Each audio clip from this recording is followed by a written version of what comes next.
Donc pour moi, la conception algorithmique, ça fait émerger un nouveau type de décision qui est, la décision par compromis. Je vais m'expliquer.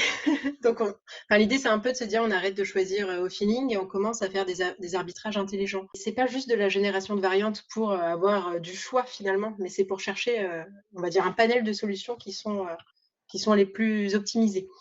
Donc c'est vraiment, permettre d'avoir des décisions qui sont objectivées. On vend plus une intuition, on vend un résultat qui est mesurable. Si je peux le faire en 15 secondes ou en 10 secondes, j'ai le temps, pendant 1 heure ou 2, de créer une grande, grande population de toboggans que je n'aurai jamais le temps de dessiner, j'aurai même jamais le temps de les commercialiser. Je mets ces indicateurs de chiffrage dans le fait de générer cette grande population de produits, casiers, toujours pareil, escaliers et autres. Je peux regarder ces indicateurs et voir, constater par exemple les intuitions que j'avais, et puis ensuite en découvrir d'autres. Tiens, moi j'avais fait une population de 5000 piscines.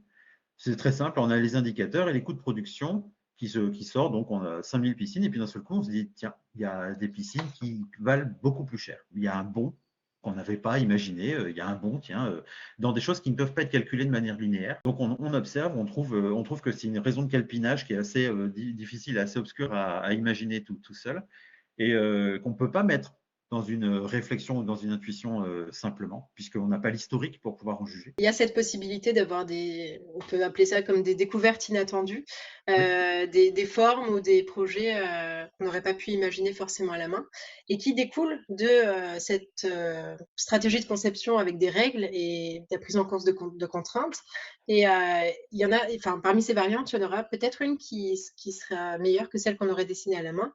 Donc, non seulement on a des variantes qui sont, peut-être plus intéressantes et plus optimisées, mais on a des choses, que l'esprit humain n'aurait pas pu, imaginer.